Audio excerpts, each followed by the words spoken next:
Hello എല്ലാവർക്കും നമ്മുടെ ചാനലിലെ പുതിയൊരു വീഡിയോയിലേക്ക് സ്വാഗതം. നമ്മുടെ ഇന്നത്തെ റെസിപ്പി ഒരു അടിപൊളി പനീർ ബട്ടർ മസാലയാണ്. നമ്മൾ പുറത്ത് റെസ്റ്റോറൻറ്റ്സിലൊക്കെ പോയി കഴിക്കുന്ന അതേ ടേസ്റ്റിൽ തന്നെ നമുക്ക് എങ്ങനെ വീട്ടിൽ പനീർ ബട്ടർ മസാല ഉണ്ടാക്കുന്നത് നോക്കാം. നമ്മൾ ഈ ചാനൽ അപ്ലോഡ് ചെയ്യുന്ന വീഡിയോസ് ഒക്കെ നിങ്ങൾക്ക് ഇഷ്ടമാവുന്നുണ്ടെങ്കിൽ ചാനൽ സബ്സ്ക്രൈബ് ചെയ്യാനും വീഡിയോസ് ഒന്ന് ലൈക്ക് ചെയ്യാനും കമൻറ്റ് ചെയ്യാനൊന്നും മറക്കരുത് കേട്ടോ. നമുക്ക് ആദ്യം തന്നെ കുറച്ച് ഉള്ളിയും തക്കാളിയൊക്കെ ഒന്ന് വഴറ്റി അരച്ചിട്ടെടുക്കാൻ വേണ്ടിയിട്ടുണ്ട്. അതിനായിട്ട് ഞാനൊരു കടായി അടുപ്പത്ത് വെച്ചിട്ടുണ്ട്. ഇതിലേക്ക് 1 ടേബിൾ സ്പൂൺ ബട്ടറാണ് ചേർത്ത് കൊടുക്കുന്നത്. കൂടെ തന്നെ 1 ടേബിൾ സ്പൂൺ എണ്ണ. ഞാനിവിടെ ഒലിവ് ഓയിലാണ് എടുത്തിരിക്കുന്നത്. നിങ്ങൾക്ക് സൺഫ്ലവർ ഓയിൽ ഉപയോഗിക്കാം കേട്ടോ. അതൊന്ന് ചൂടായി വരുന്ന സമയത്ത് ഒരു 3/4 ടീസ്പൂൺ ചെറിയ ജീരകമാണ് ചേർത്ത് കൊടുക്കുന്നത്. ഒന്ന് നന്നായിട്ട് ഇളക്കി കൊടുത്ത് നല്ലൊരു മൂത്ത മണം വരുന്ന സമയത്ത് നമുക്കതിലേക്ക് ഒരു ബേ ലീഫ് ചേർത്ത് കൊടുക്കാം. കൂടെ തന്നെ ഒരു 5 ഗ്രാമ്പൂ, ഒരു ചെറിയ കഷ്ണം പട്ട, 3 ഏലക്ക, ഇതെല്ലാം കൂടെ ചേർത്ത് കൊടുത്തതിന് ശേഷം നന്നായിട്ട് ഇളക്കി മൂപ്പിച്ചതിന് ശേഷം നമുക്കിതിലേക്ക് ഒരു 6 അല്ലി വെളുത്തുള്ളിയും 1/2 ഇഞ്ച് വലുപ്പത്തിലുള്ള ഒരു ഇഞ്ചി ഇതുപോലെ ചെറുതായിട്ട് അരിഞ്ഞതാണ്, അതും ഒരു പച്ചമുളകും കൂടെ നമുക്കിതിലേക്ക് ചേർത്ത് കൊടുക്കാം.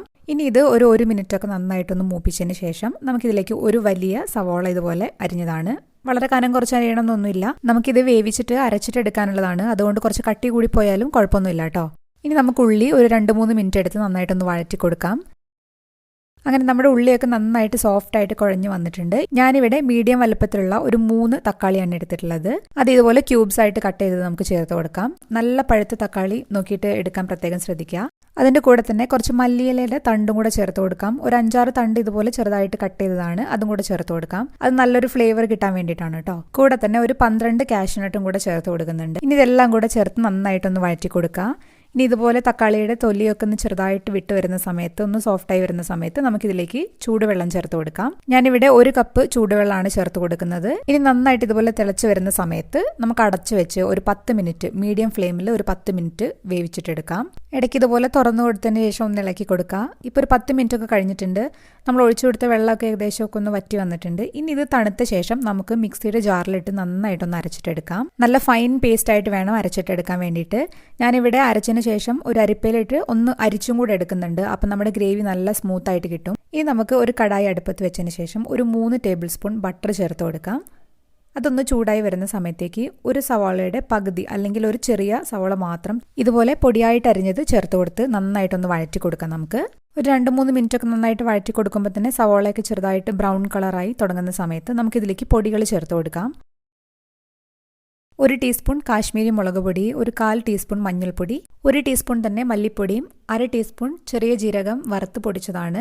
കൂടെ തന്നെ ഒരു 1/2 ടീസ്പൂൺ ഗരം മസാലയും കൂടെ ചേർത്ത് ലോ ഫ്ലെയിമിലിട്ടതിന് ശേഷം നന്നായിട്ടൊന്ന് മൂപ്പിച്ചെടുക്കുക. പൊടി കരിഞ്ഞു പോവാതെ പ്രത്യേകം ശ്രദ്ധിക്കണം.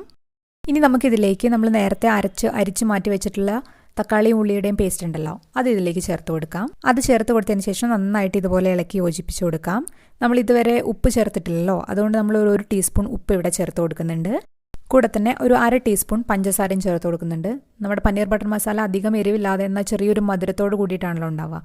ഇനി ഇത് നന്നായിട്ട് ഇളക്കി ഒന്ന് കുറുക്കിയെടുക്കണം. നമ്മുടെ എണ്ണയൊക്കെ ചെറുതായിട്ട് തെളിഞ്ഞ് പാത്രത്തിൽ നിന്നൊക്കെ ഒന്ന് വിട്ട് വരുന്ന ഒരു പരുവത്തിൽ ആവുന്നവരെ നമുക്കൊന്ന് നന്നായിട്ടൊന്ന് ഇളക്കി കൊടുക്കണം. ഇത് ഇതുപോലെ ആയി വരാൻ കുറച്ച് സമയം എടുക്കും, ഒരു 10-20 മിനിറ്റ് ഒക്കെ എടുക്കും. പക്ഷേ ഇങ്ങനെ ചെയ്യുന്ന സമയത്ത് നല്ല ടേസ്റ്റാണ്. നമുക്ക് റെസ്റ്റോറൻറ്റ്സിലൊക്കെ കിട്ടുന്ന അതേ ഒരു ടേസ്റ്റ് തന്നെ നമുക്ക് വീട്ടിലുണ്ടാക്കിയെടുക്കാൻ പറ്റും കേട്ടോ. നമുക്ക് ഗ്രേവിക്ക് ആവശ്യമായിട്ടുള്ള വെള്ളം ചേർത്ത് കൊടുക്കാം. നിങ്ങൾക്ക് എത്രത്തോളം ഗ്രേവിയാണോ വേണ്ടത് അതിനനുസരിച്ച് വെള്ളത്തിൻ്റെ അളവ് നിങ്ങൾക്ക് ഡിസൈഡ് ചെയ്യാം. നമ്മൾ ക്രീമൊക്കെ ചേർക്കുന്നതുകൊണ്ട് തന്നെ ഇത് കുറച്ച് കഴിയുമ്പോൾ തിക്കായിട്ട് വരും. അതുകൊണ്ട് ഗ്രേവി നിങ്ങളുടെ ഇഷ്ടത്തിനനുസരിച്ച് നിങ്ങൾക്ക് തീരുമാനിക്കാം.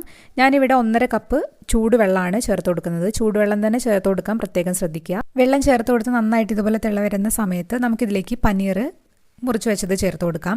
ഞാനിവിടെ 200 ഗ്രാം പനീറാണ് എടുത്തിട്ടുള്ളത്. അത് ഇതുപോലെ ക്യൂബ്സ് ആയിട്ട് കട്ട് ചെയ്തതാണ്. അത് നമുക്കിതിലേക്ക് ചേർത്ത് കൊടുക്കാം. ഇനി ഇത് വളരെ പതുക്കെ മാത്രം ഒന്ന് ഇളക്കി കൊടുക്കാം. പനീറാണ്, അതുകൊണ്ട് പെട്ടെന്ന് തന്നെ ഉടഞ്ഞു പോകാനുള്ള ചാൻസ് ഉണ്ട്. അതുകൊണ്ട് വളരെ സൂക്ഷിച്ച് മാത്രം ഇളക്കി കൊടുക്കുക. പനീറിന് വലിയ വേവൊന്നുമില്ല, അതുകൊണ്ട് തന്നെ നമുക്ക് ഒരുപാട് നേരം വേവിക്കേണ്ട ആവശ്യമൊന്നുമില്ല. ഒരു 2-3 മിനിറ്റ് ഒക്കെ ഒന്ന് ചെറുതായിട്ട് തിളപ്പിച്ചാൽ മതി. ഇനി നമുക്കിതിലേക്ക് ഒരു 1/2 ടീസ്പൂൺ കസൂരി മേത്തി ഒന്ന് ചൂടാക്കിയിട്ട് പൊടിച്ചിട്ടെടുത്തതാണ്, അത് ചേർത്ത് കൊടുക്കാം. അതിൻ്റെ കൂടെ തന്നെ ഫ്രഷ് ക്രീമും കൂടെ ആഡ് ചെയ്യുന്നുണ്ട്. ഞാനിവിടെ ഒരു 5 ടേബിൾ സ്പൂൺ ആണ് ചേർത്ത് കൊടുക്കുന്നത്.